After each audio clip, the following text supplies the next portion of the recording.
Hello everyone, this is Dan the bodybuilder from Thailand coming to you during my cardio. The NBA finals just finished. There's my bicep. Refer to my other videos if you want to see what I look like. Anyways, I am an expert on performance enhancing drugs, and I want to talk to you guys about some of the performance enhancing drugs that athletes in sports that rely on quickness and power, explosiveness, strength, quickly.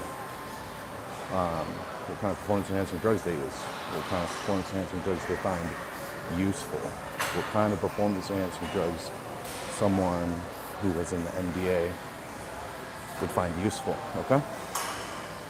So I'm gonna do my cardio here, so that's gonna be my head. Hey, Xterra, what's up?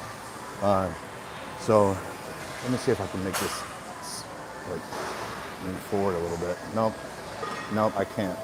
It's I'm gonna put a credit card back there.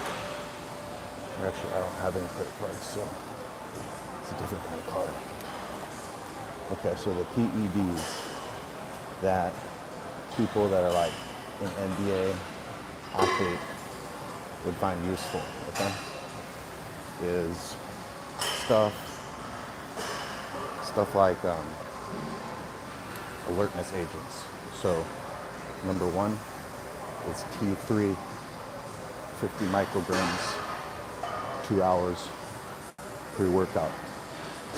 It's a thyroid hormone, and so it would be pre-game. It's not like I said pre-workout, but I meant before the basketball game. 2 hours before the basketball game. 50 micrograms T3. It's thyroid hormone. It's what makes your metabolism start going, and so it gives them a spike in metabolism, and also it's what spikes when you wake up in the morning, and it makes you feel very alert. So it increases your ability to like react, so to quick movements. Also sprinters, they always use T3 before their races, 50 to 75 micrograms, because reaction time off the gun, that's what it helps with that when they start the race. And then also amphetamines, Adderall, is something that is used like a lot of wide receivers in the NFL. You see them for Adderall. You know, they see there's a performance enhancing drug violation, and you're like, well, he doesn't look like he's on steroids, and yeah, he's probably not.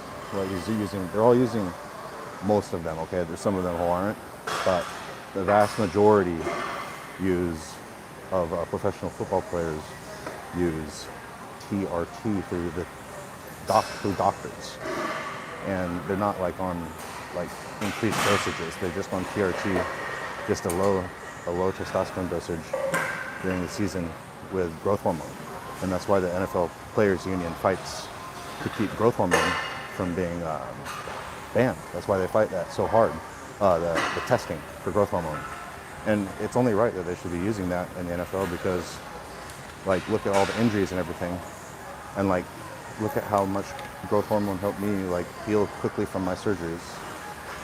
So it's like when I had my hernia and I used growth hormone, it was like I could see the skin closing overnight after I had that surgery.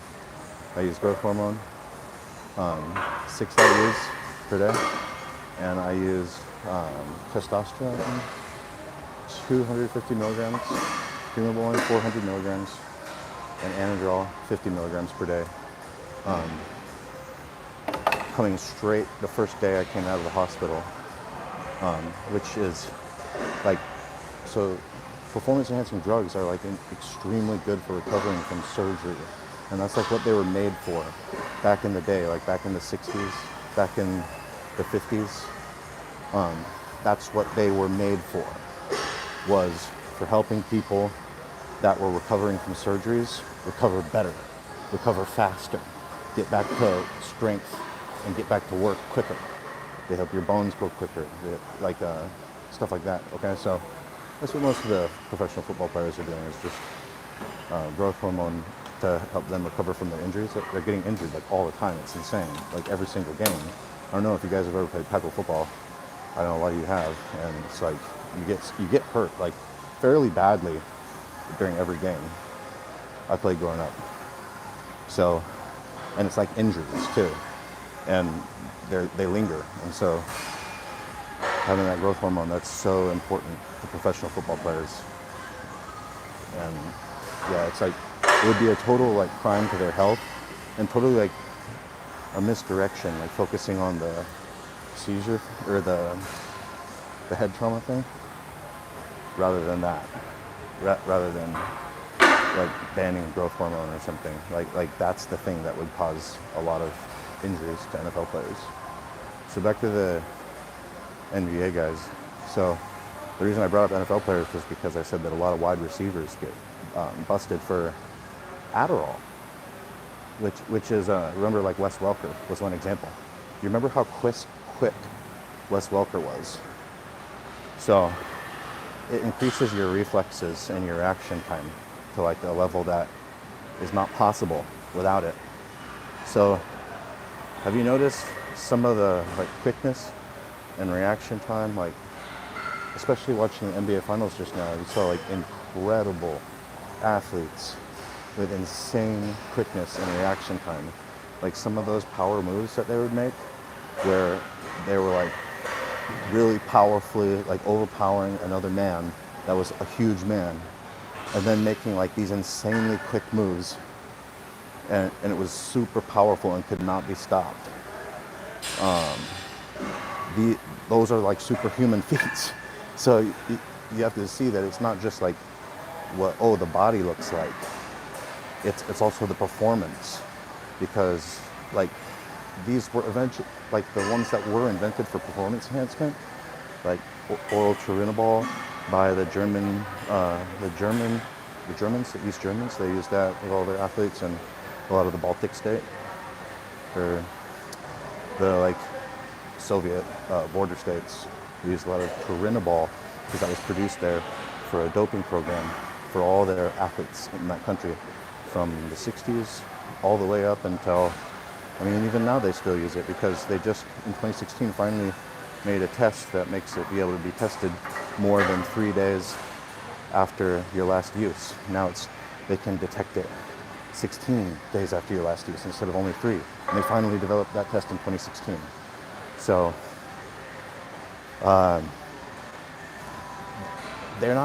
these guys aren't running like big dosages of like, you don't just think about performance enhancing drugs and you don't just think like roids with professional athletes. There's these other things that they use. A lot of them are increasing like explosiveness, reaction time, and speed. And then you have power stuff, but a lot of it is just, they're not using like a lot of steroids. They're really not. They use a good amount of growth hormone, but steroids really like weigh you down and make it so that your athletic performance is actually impeded. Other than your strength goes up, but your athletic performance is not as good. So a lot of times, actually, like specifically for the Olympics, and this was even like when they didn't need to come off for the Olympics, because they had stuff that could go through testing.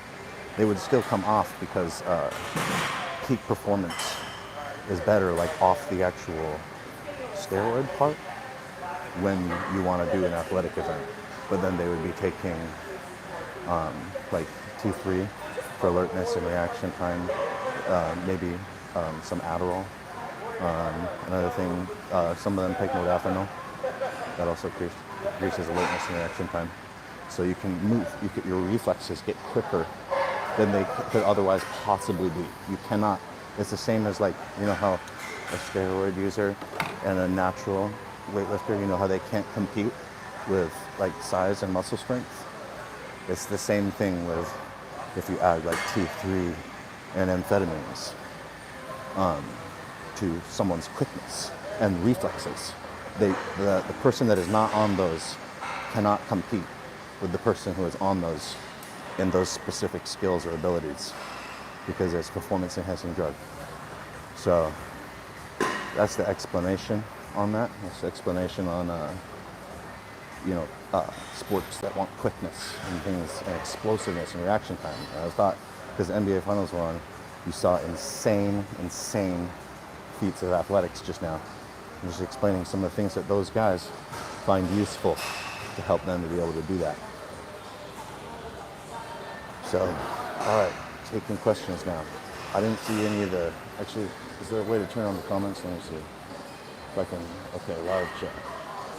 Got it, okay. Let me look at some of these comments. Yeah, I'd say that you're still not a Greek finisher if you take 10 B-roll before your prep. It's just like a really good fat burner.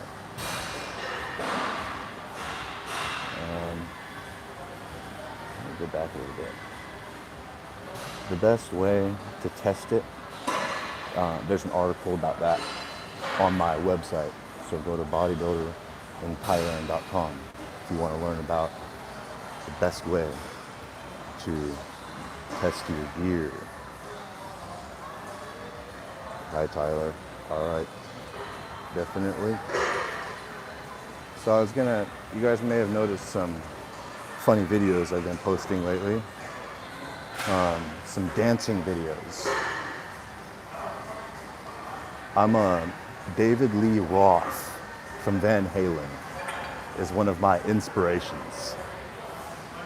If you've ever, I know a lot of you guys, I know there's a lot of cool guys that watch this channel that are like in their 50s and their 60s, because I can see the demographics and I can see that a large percentage of the people who watch this channel, like 25%, are age group 50 to 60. So I think that's really cool, and I always really appreciate you guys on here. I think you guys have awesome opinions and great experience to share. So keep on watching, because I want to hear you in the comments. And eat them and smile. Yeah, I agree. I really like that album by David Lee Roth and Steve Vai. I like that song, Bright Light, City Light, I'm talking about Yankee Rose. You know that one? Yeah. And he wears his chaps. There's a live concert video of Van Halen in the early 80s on YouTube. And David Lee Roth is wearing assless chaps with a G-string underneath, with like tassels, like a Native American Indian tassels. The guy is completely insane. He has a YouTube channel. Sometimes he still lives in LA. So, I mean, Van Halen, how many girls do you think that David Lee Roth got laid with in the 80s when Van Halen was at their peak and when he was at his peak? Like, that, I've heard him talk about funny stories on his YouTube channel about how he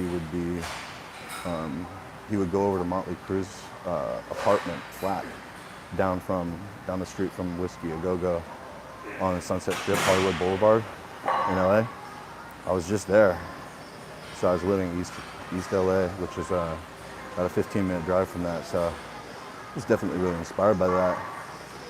That was actually a lot of inspiration from my book, listening to music that was from that era, the 70s and the 80s, when those clubs on the Sunset Strip in LA were at their most popular. So my book, Ultimate Guide to Roids, by Dan the Bodybuilder from Thailand. It does not promote roid use, but what it does is it tells roid use like it is. So the physiques that you see and you want to look like that, no one's ever told the truth about this before. But I tell, even if it's drug abuse, I just tell it, what those kinds of physiques are using in order to look that way. And that can be really offensive to a lot of guys, especially, if they're really big, drug abuse is required. So that can be really offensive. to confront that reality. So that's some of the stuff that's contained within the book, the specifics on those things.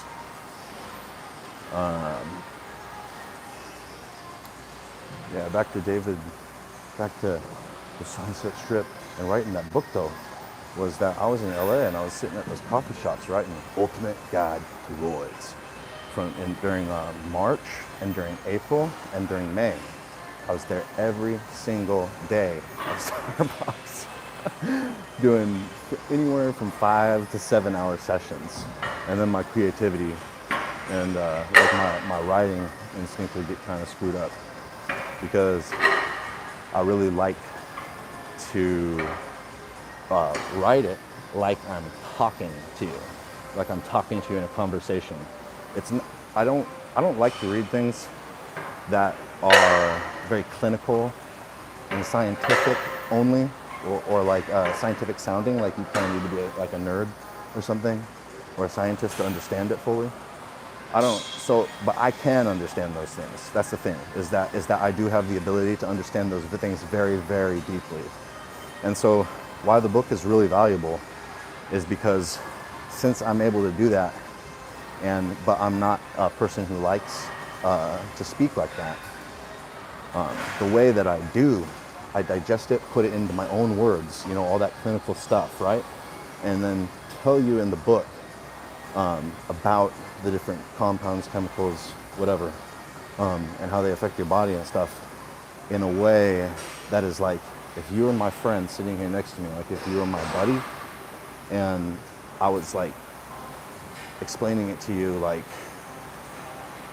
telling you like the very details of like exactly what you're gonna feel like, what days, and just talking to you in a way that is like a conversation with another dude, not at all like a scientist and hard to understand. It's like after you read it, you won't just have like a template of new cycles or something.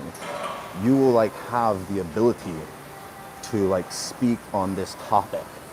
You will understand it because I'll explain it in this way. Like you guys know from watching all my videos that the way that I explain it in the videos, you really understand it afterwards. So that's the way that my writing is. You can check out like samples and stuff, some of my writing on bodybuilderinthailand.com. And so the book, man, I am just so stoked about it. Like I'm so proud of the work that it is because I know that I gave it my 100% effort making this thing for you guys. And so it's like, it feels awesome to be able to offer you something that I know is 100% my best effort. Like, if you get it, then you know like who I am, what I'm all about, because I put my heart and soul into that thing. I'm dead serious. That's why everybody that says it, like if you guys see the reviews, everybody is saying like it's an insane value. Like it's like it's criminally like underpriced or like undervalued. Like the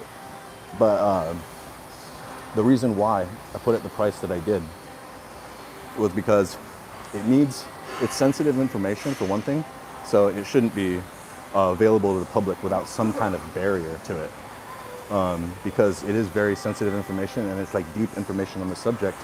The general public shouldn't really be exposed to something that someone who is really into something and actively looking for it would be exposed to. So it's good to have some kind of a barrier to access instead of just making it completely free. So then I wanted everybody in every country to be able to get it without any like money problems or financial problems. So that's why I priced it at $20 US, because the value is like more, like the time that you spend reading it is going to be more valuable than all the years that you've spent reading on the forums and like studying and everything. Like just if you take the time to read and understand the 109 pages of Ultimate Guide to Roids by the Bodybuilder from Thailand, then that time that you spend reading those 109 pages is going to be more valuable time in your life than all of the time that you've spent, all the years that you've spent reading forums and reading studies or pages written by morons, and like you can't even like see what they freaking look like, and you don't even know like who the heck is talking to you. Like, you know exactly who is talking to you. This is who is talking to you. And I'm just telling you, dude, like, I'm not trying to make it glamorous. I'm not trying to like do anything like that. I'm just telling you, dude, like, you are my bro. And that's what the book is. Like, just straight up. Yeah. You know what I mean? It's insane. What's that? Let me turn that. Yeah, anyways, so I wanted everybody in the world to be able to get it without having any kind of like financial problems being able to get it.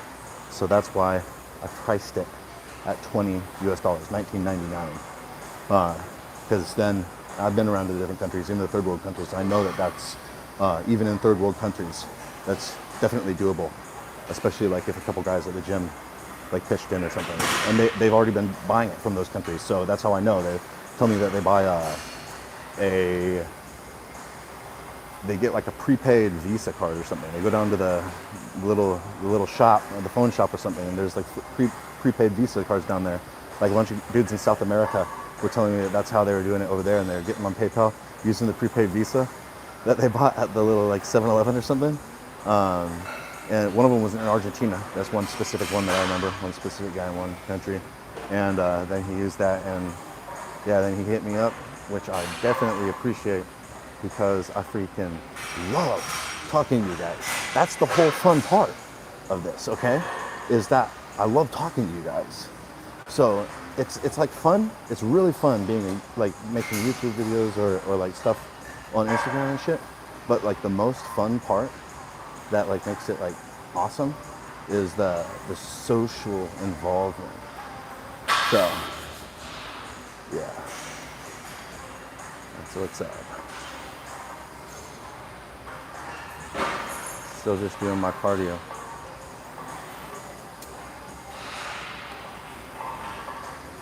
Have I ever taken halotestin, and would it be good for a boxer? Yeah, I have taken it. And it really does have a very immediate effect.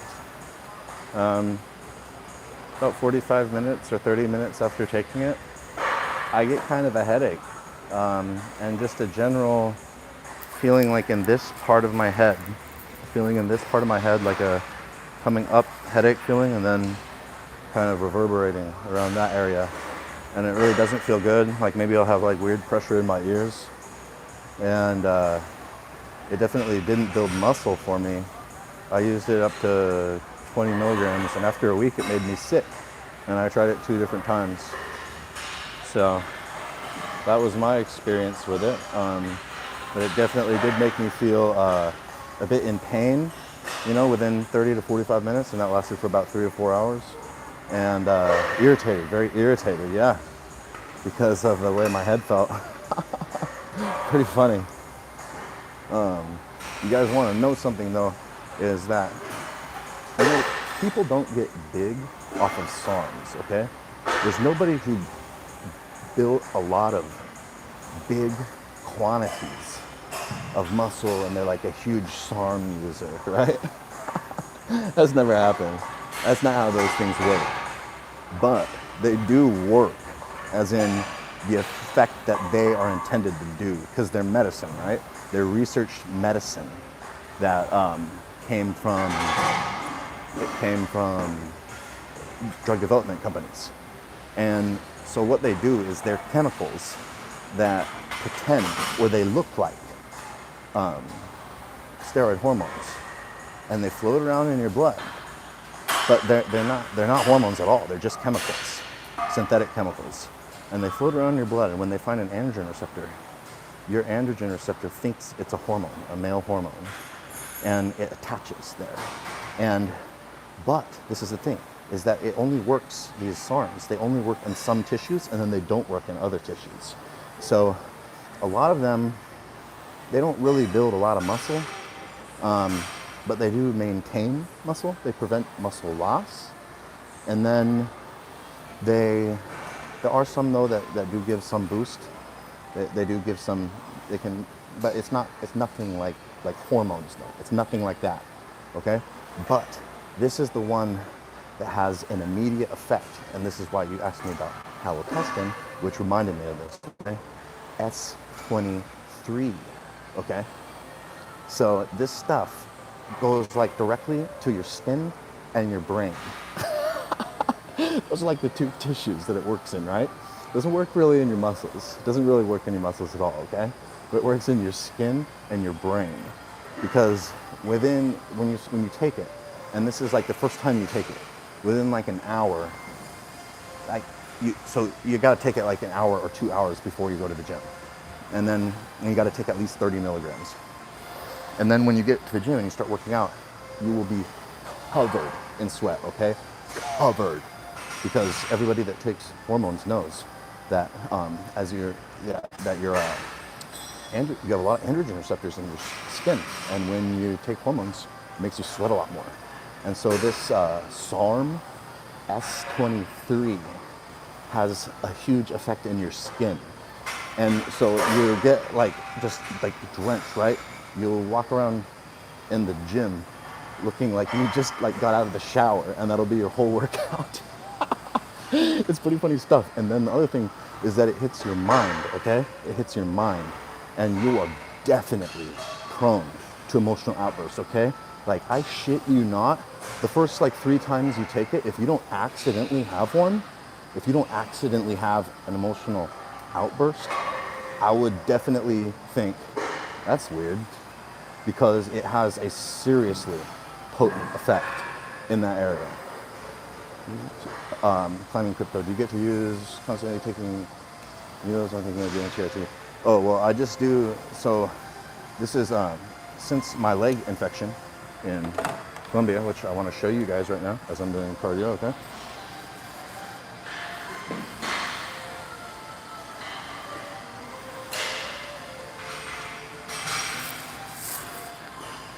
So that's my scar. And so one of the, because obviously, like I told you guys, that was a life-changing experience. So I have to take, have to make changes in my life in response to life-changing experiences. And one of those things is, I'm sure you guys have seen me taking a very different direction. You've noticed that. And I'm not going to be trying to get really big anymore. I've been big enough. I'm exactly 5'9", maybe 5'9¼ if it's the right time of day, okay? But it's usually right at 5'9" with the ruler pressed against my skull, okay? With no shoes on, and no socks on, and no tiptoes. So people think I'm taller than that, because I don't lie about my height at all, okay? What's up, Ken?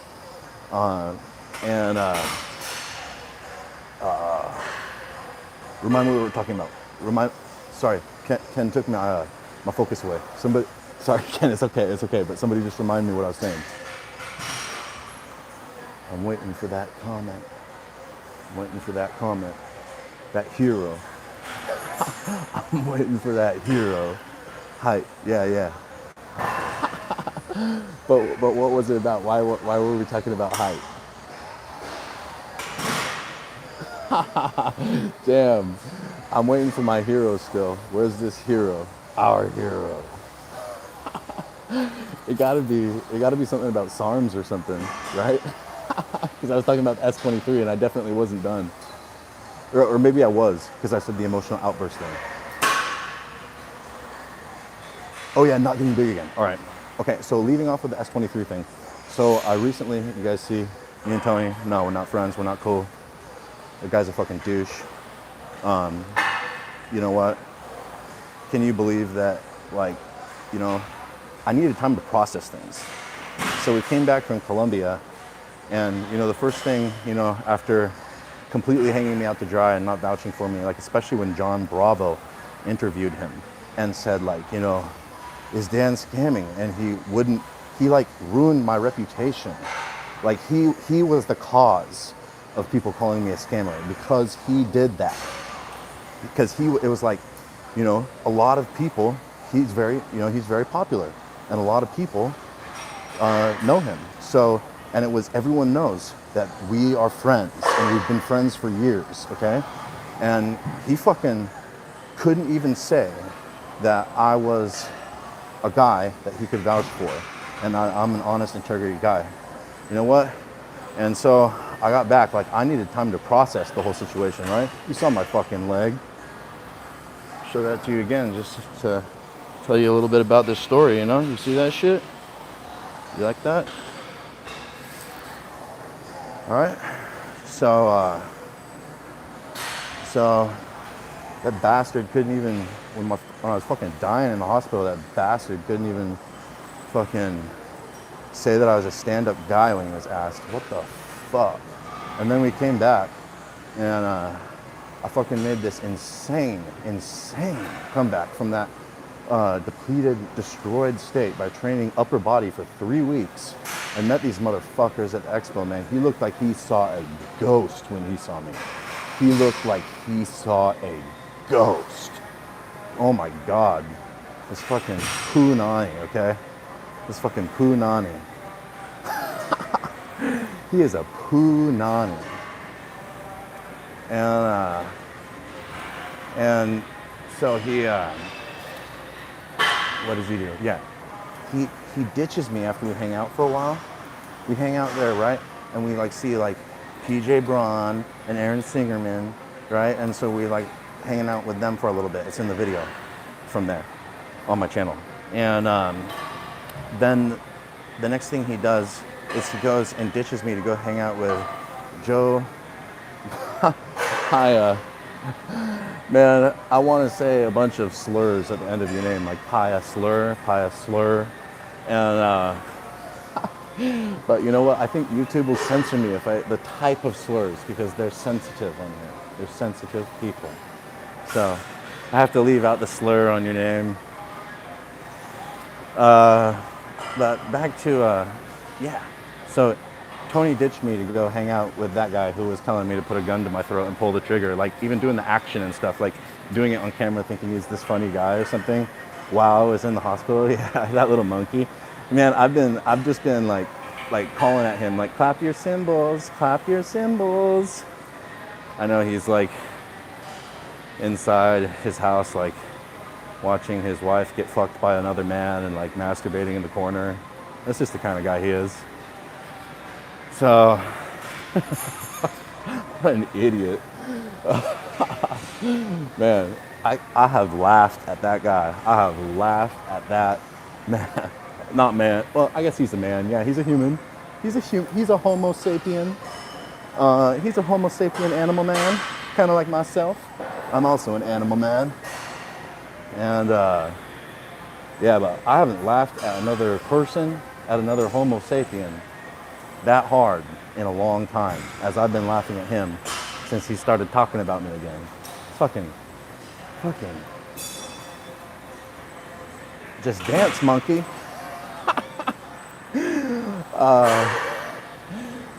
So the S23, right? So I got rid of Tony now. So now I'm with Seth from Neuroids, okay? So Seth, while I was in the hospital, he was like Jason Blahop, and he stuck up for me, okay? And he was telling the internet, look, on his YouTube channel, you know, like, what are you doing? Like, don't talk negative about this guy, man. This guy's dying over there. Let's get him out. And then once we get him back to America, you know, then let's try to find out more then, right? But just get him out. He's gonna die, right? Seth was making those videos, and that was a huge spirit booster to me, okay? And I saw Seth's videos. I saw Jason Blahop's videos, and I saw Seth's videos, okay? And I really appreciated that, okay? Because they were two like guys who didn't ever have anything negative, and Johnny Bravo didn't either. But his videos upset me because of that creep, Dr. Tony Huge. You know, not vouching for me. That creep, when we've been friends for years, and hung out a lot. That was really, what a creep. So me and Seth now, okay? That was the start of me and Seth's relationship, where we're going to be, doing more work together. Because this is a good guy. So that's what I found out was through his actions, right? Because actions always speak louder than words, okay? And this is always how I live my life. This is always how I judge other people and how I expect to be judged also. Although, your judgment of me doesn't matter to me. I believe only God can judge me. But anyways, that is how I expect to be judged, and that's how I judge other people. But so Seth he was good, and then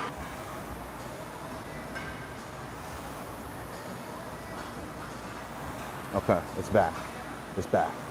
All right, so and he after he watched enough of my YouTube channel videos over time since I got back from Colombia, he was like, okay, Dan seems like he's actually like a really solid guy. And so Seth hit me up and he told me all about his company, and newroids.com, and you know what? I liked what I heard. And so I'm gonna tell you guys about New Roids. I'm gonna tell you the truth about New Roids, all right? Nobody ever talks about like this, man. Okay, so this is what's up, is that they sell SARMs there. And since SARMs are a weird thing to sell, SARMs powders has to be tested, okay? And each batch is a slightly different potency. The potency is never the same. It's not a pharmaceutical grade product, but it is tested to make sure that it is a working product and that it's always within a spectrum of good, which is an acceptable way to say, yeah, like what's on the vial, is within a percentage that is not far from what is stated, okay? And each batch is a little bit different, but it is real, okay? And it is all tested, okay? And so hearing that kind of integrity and learning this and seeing the certificates for myself, okay? That was what made me think, you know what? Seth and New Roids is freaking sweet, okay? So I did the same thing with him that he did with me, where, he came from, when I was in the hospital, he was trying to get me out, but then he tested me. After that, he was looking, watching, seeing what kind of guy I was. And then, I saw what kind of guy, the first thing that he did, the action, which was a good action when I was in Colombia. And then, but before I trusted or would, do any kind of partnership or recommend him or say like he's good or something like New Roids, that I needed to see for myself and test that. And so they gave me information on what they're doing with their company, and I just now told you guys, see, that kind of shit that I just now said, it's like, who the fuck ever talks about their company like that? Because they're always saying it's like just 100% number one, it's all exactly good, right? No, that's not the way that me and Seth, we're not that kind of guys, okay? We're not that kind of guys. We tell you exactly what is going on, exactly what is going on. And so that's why I just now told you guys. And so that's why I'm telling you guys, and right now, that everything on that website, it's real. It's real. It's all within that spectrum that I told you about.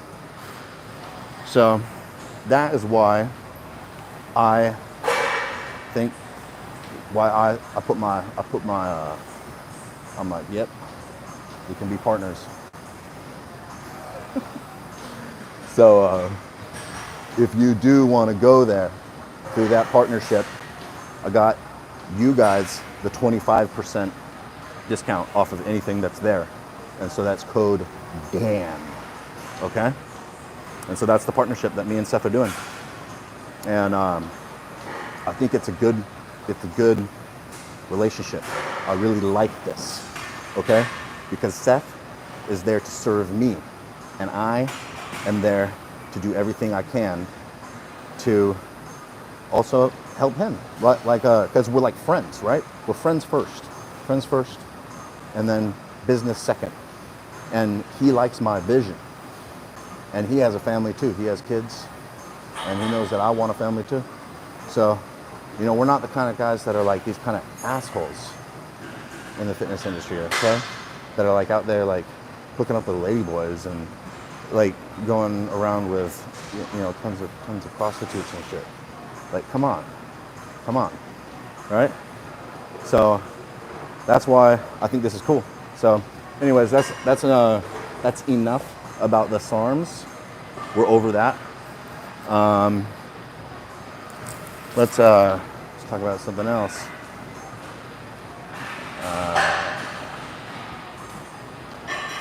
Let's talk about something else.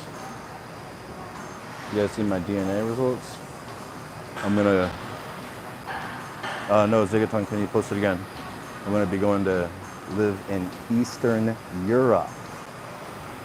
I will be living there very soon, sooner than you would expect. You see my DNA results today. Target acquired. I know where my next destination is. Learn my culture. Learn from my people. Dirty Vulcan. Okay, I'm gonna log that. Zigaton. You like the head banging? Yeah. It's fun. That's how rock and roll makes me feel. Unfiltered, uncensored, just like all my other content. 100% uncensored. Unfiltered. But no, nothing too uncensored, right? I'm definitely wearing shorts in my video.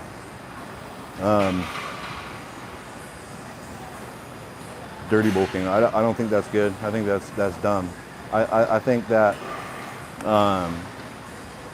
this is the way that I want to live my life. It's not even like a question of bodybuilding. Like, it is part of bodybuilding, but this is the way that I want to live my life. Is I want to put into my food. I want to put into my body foods that either grow from the ground or come from an animal, okay? Or are an animal. So I don't want to eat other shit. I will eat other shit occasionally, but definitely not every day. And I love to live that way. I love that because I like to eat animals, and I like to eat the stuff that animals make. And there's a lot of good things that grow in the ground too, and it makes you very healthy. And have you guys seen how my face looks quite a bit different? I know the beard, but without the beard, have you guys noticed that since I've been in America, my face has looked quite a bit different? That's been because this is the way that I've been eating since I've been here. Yeah, man. I think they're really beautiful too. So hopefully I can kidnap my Viking wife and bring her back to Thailand and live happily ever after in Isan in the northeast in the countryside. We'll be the two weirdos out there. All the Thai people will be like, "What the hell?" That's funny though. That's the way I like it.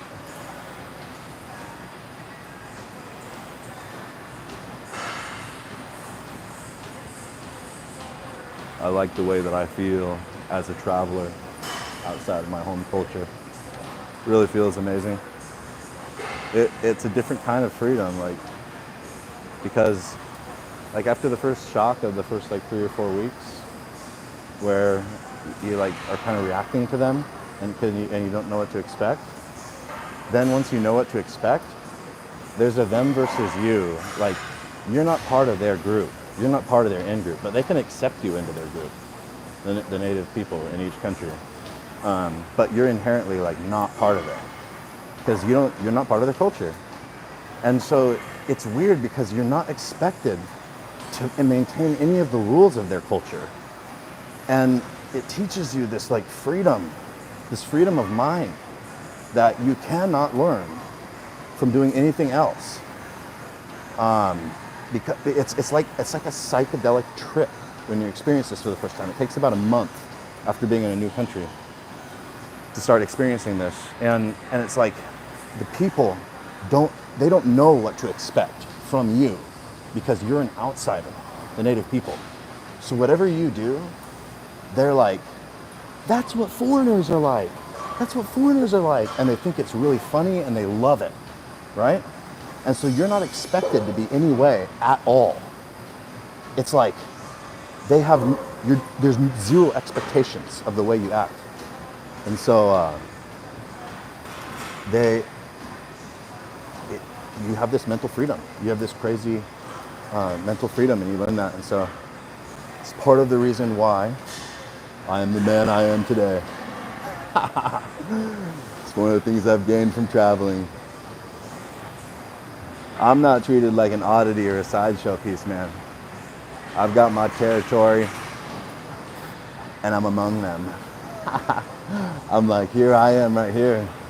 There you are right there. Want to be friends? This is my territory. In your territory. This is like I posted on my Instagram today. I invade territory like the US invaded Iraq. That's how I invade new countries.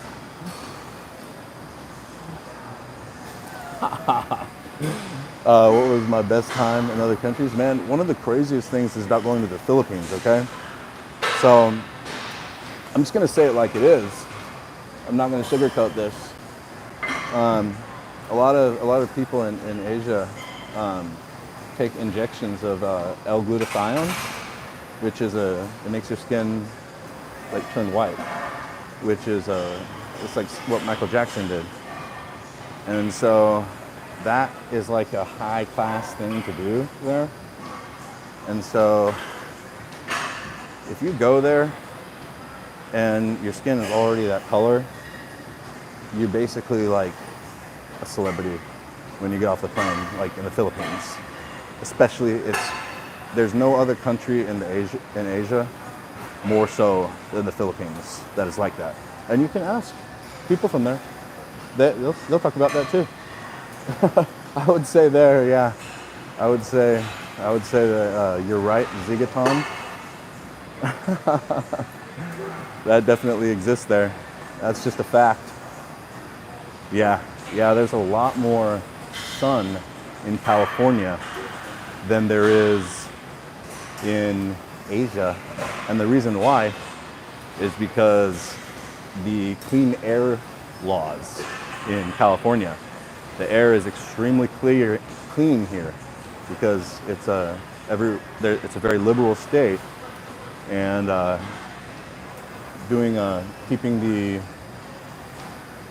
there's a lot of limits and laws, pollution, things like that here. So the sun really gets through. It really gets through. So yeah, I'm definitely much more tan than I was the whole time I was living in Asia because there's so much smog. Like Bangkok, I think it's the number 2 most smog-filled city in the world. And, you know, it's like that. I mean, even in like Cebu, I was going to say Manila, like, which obviously is in the Philippines, but even Cebu has quite a bit of smog. But I did get some more sun when I was in Cebu. But I still had really fair skin there.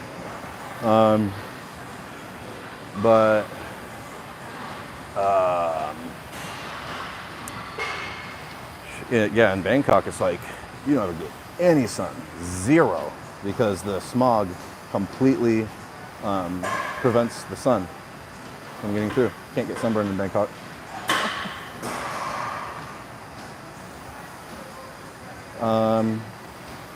Psychological effects. No, I've just, but maybe like had the like, he said psychological effects of PEDs and losing friends over them. And the answer to that is that sometimes you just gotta leave guys alone for a little while, and then they stop using that, and then they're cool again. So, you know, if you got a bro, you know, you just understand, like, I hope he'll snap out of it. And when he does, and decides to not do that anymore, and he's cool again, then it's great, man. It's like nothing ever happened. Because what is the point of holding grudges?